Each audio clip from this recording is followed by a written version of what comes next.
I click the links to join the channel here or the various other links, SubStars and Odyssey. So to keep things in perspective when talking about modern movies and how crap they are, and how all the people who talk about, there's people who get triggered by like the Nerdrotics and the Yellow Flashes type of channels on Twitter, and they go, those guys say everything is bad about movies, and you look at the movies, you go, yeah, but they kind of are. And what makes it better is to have the juxtaposition between now and, in this case, about 50 years ago.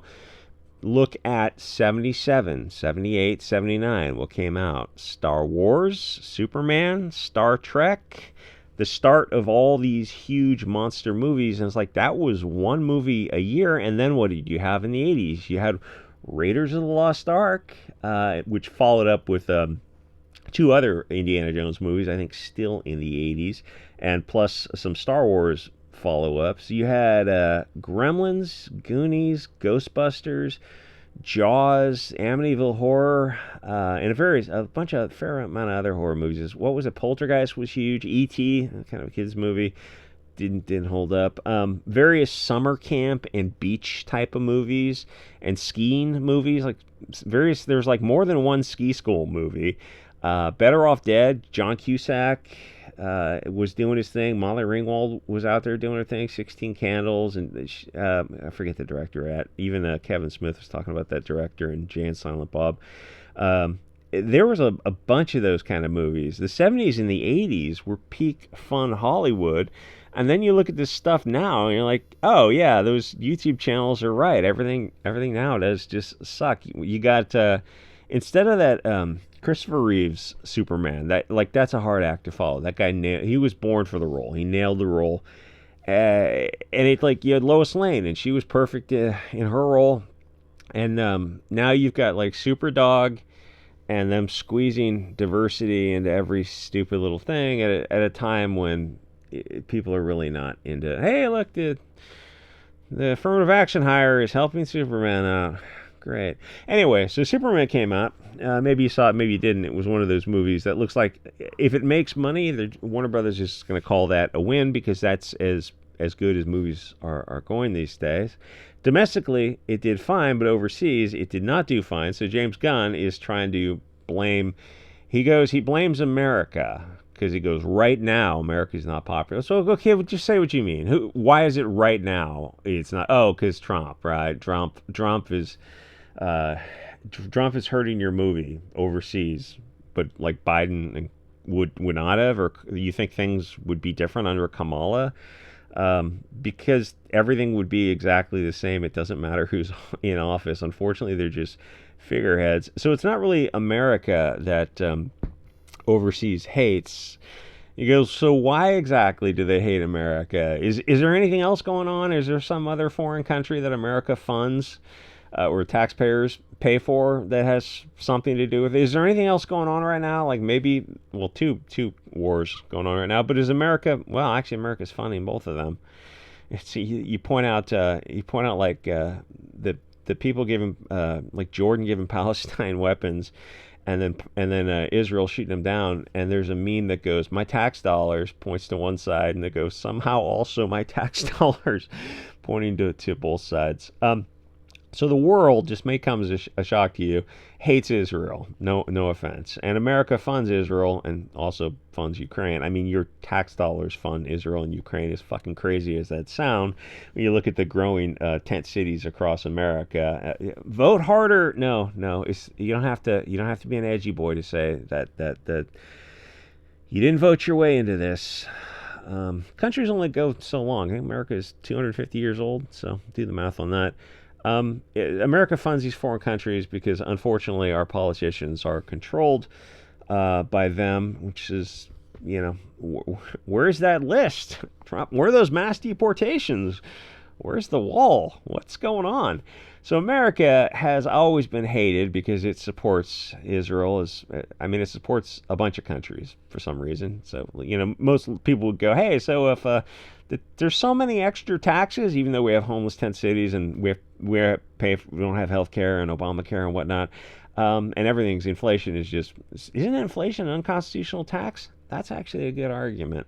So you have so many extra taxes that you're sending them to like Zimbabwe, Israel, Ukraine, and just just essentially burning money or laundering it back into Nancy Pelosi, and it, it's like it's also people on the right as well who are laundering this money. It's the end stage of a nation where they're just kind of the pigs at the trough trying to loot the treasury.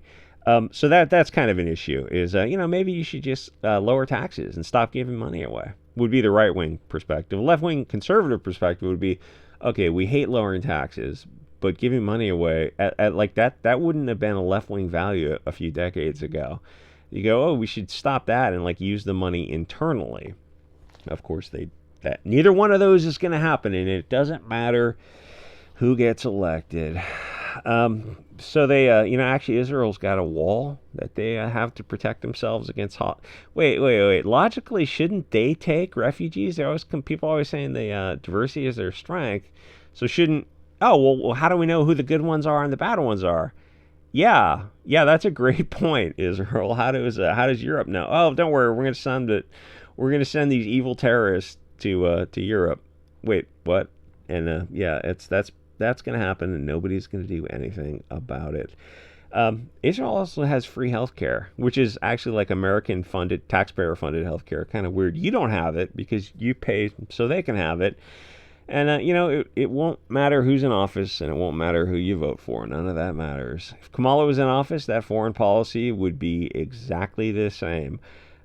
James Gunn is just trying to make excuses here. Oh, yeah, foreign countries are not familiar with Superman. It's been around for 60, 70 years or something. And the other thing is, like, a huge part of the superhero genre should be winding down, but they just keep making these movies, and I don't know what they would segue into. I kind of think, like, their big Hollywood is kind of winding down. Where the superhero genre had its peak due to Disney Marvel in I think 2018, where they had that two-part big finale. And usually when there's a big finale, it's over, at least for a few years. You had a big battle, and I think half the people in the universe died. People are kind of expecting, oh, they're going to take a break for 5 years and then come back with a new cast. And DC is connected to Disney because it's the same audience, the same genre. And DC is in a position where they never really got traction like Disney did. They had the Ezra Miller Flash disaster, and then a Batgirl movie that was so woke that they canceled it after it was made. And it was a 3-year TV show that nobody watched. And they looked at that and go, yeah, we're going to take those low numbers. We're going to make $100 million movie. And then look at it and go, because the reputational harm, we're going to have to cancel that movie. Then The Rock did Black Adam, which also didn't sell. And Marvel was doing Black Widow and Shazam and Shang-Chi and just a bunch of movies that were coming out. And like, wait, aren't these characters, aren't they dead? Oh yeah, it's a prequel. Yeah, nobody cares. That like the whole genre's kind of over.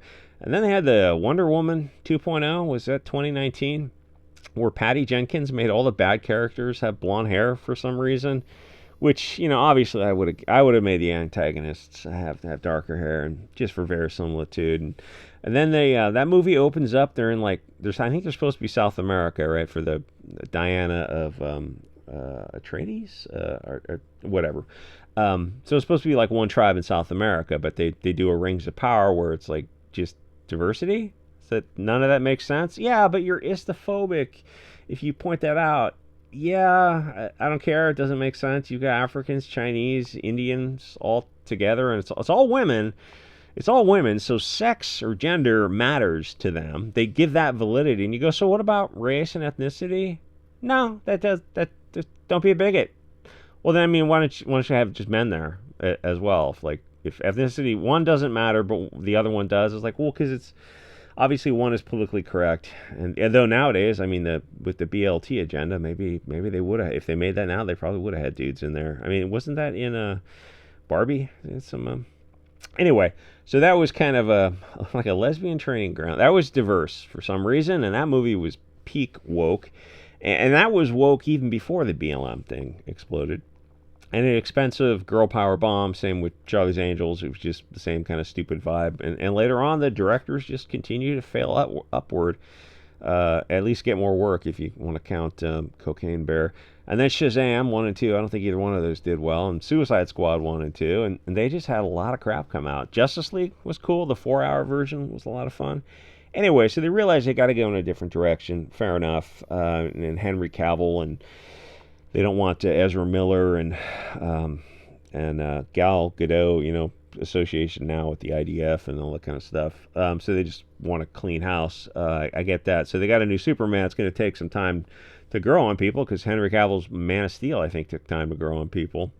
And then people have got to figure out, well, do they give a shit about the genre anymore at all? Or if they even care about Hollywood at all anymore? Because it feels like things are just kind of slowing down with the big Hollywood. Because, I mean, the bias is it's just like too over the top. Because movies have to be better than just kind of, oh, it was okay. It's like, well, you paid $18, you drove to a theater. It has to be better than just okay. You have to go like, oh, we saw a good movie. And then you look back in the 70s and 80s, it goes, those were good movies. Those were huge. I mean, they're not Shakespeare. We get that. But you were entertained. And it was a fun movie. And you go, the template is right there for you. Why can't you do that? Like, I had this conversation with somebody on Twitter years ago. And I go, you got to go back to the vibe of 77 Star Wars to make it feel like that. And they go, but that was mostly white people. Yes.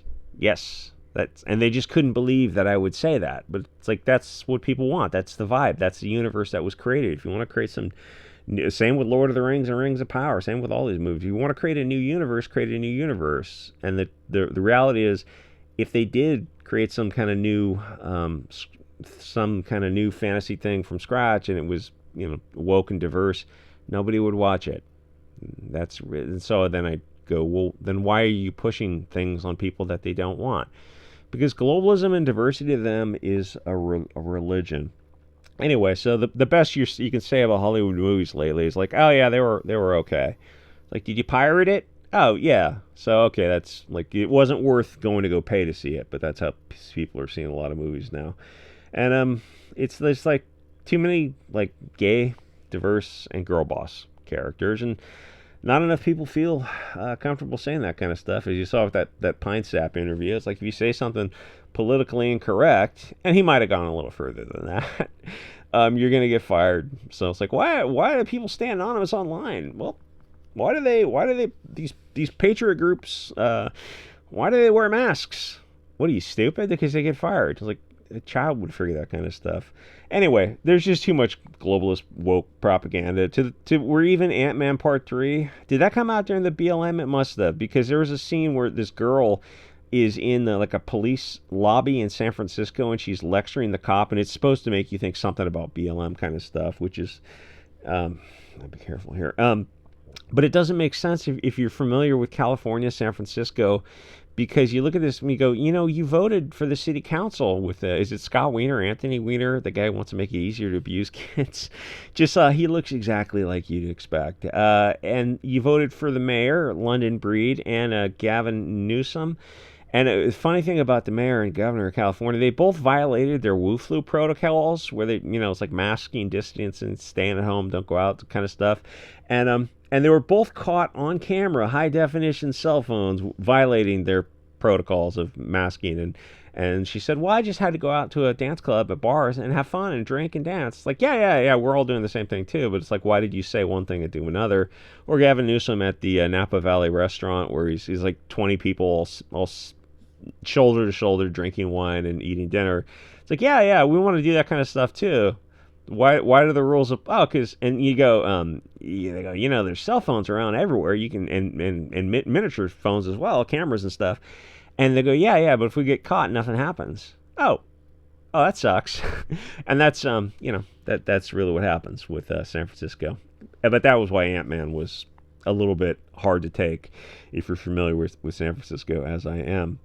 The other deeper issue is Hollywood doesn't know how to write heroes, because everyone in Hollywood is a worm.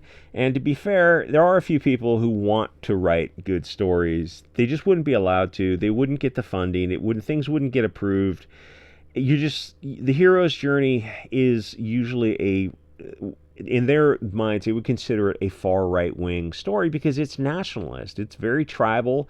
It's very family, religion, countries, nations, land, geography. It's blood and soil focused. It is like those are organic stories, because that's through all of human history. You can Like, why do wolves have territory? And that's all being destroyed now by the globalists, and they have to, like, Hollywood is their propaganda arm. And it's, the thing is, it's not organic. So people look at these kind of stories, and, like, none of this makes sense when you can look at the news and you're seeing the exact kind of opposite. So you're not going to see like a Lord of the Rings type of movie, which is, that trilogy was the last great movie out of Hollywood, I think. And then you look around like, well, why don't you make movies like that again? Instead, you're getting the diversity higher Rings of Power, which is got like hobbits and elves, but they're all like they're in tribes. So, but you've got people of clearly different ethnicities all together. In it's like it's and it's not, this stuff's not in a vacuum. I mean, that on the face of it is like obviously illogical. You can't have people in a family of different ethnicities. That doesn't make any sense. But they did the same in The Gunslinger, and then where it's just a bunch of diversity hires all thrown together in some small town, and it's so out of place. And then you look at Hollywood and you go, you know, if you did this once, but the movies are all connected because the audience has seen more than one movie, and we see this kind of forced diversity where everything, it's like, hey, an Asian woman and a black guy, and you know, Afro hobbits and Afro elves together with Euro hobbits. None of this makes sense, and we're seeing this repeatedly. And Hollywood thinks like you see only one movie, or they don't watch their own movies, or they're just so far in an echo chamber they have no effing idea. Where's I going with this? It's you know. James Gunn did an interview where he was trying to turn Superman into some kind of globalist superhero, which that was actually done in the 90s with a little piece of propaganda called Captain Planet. And there's a video clip going around where Captain Planet is talking to these kids, and he's telling them, like, don't have kids. You don't need to have big families yourself because the world is your family. All these third world people, they're your family. So you get like, so, you know, only Euro Americans are watching this cartoon, so the message is only going out to white people. It's not going out to like Africa, India, Asia kind of stuff.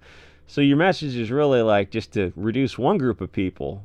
Just like, isn't there a name for that when you just like shrink one group of people and replace them with like other like people from the third world?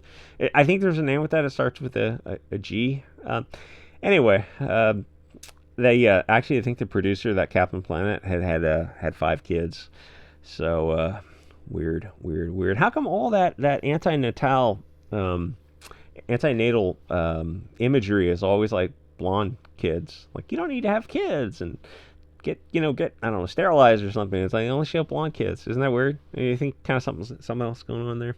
Anyway, I suspect big Hollywood is on the way out, just like, you know, live musicals and live theater has shrunk when the movies came out.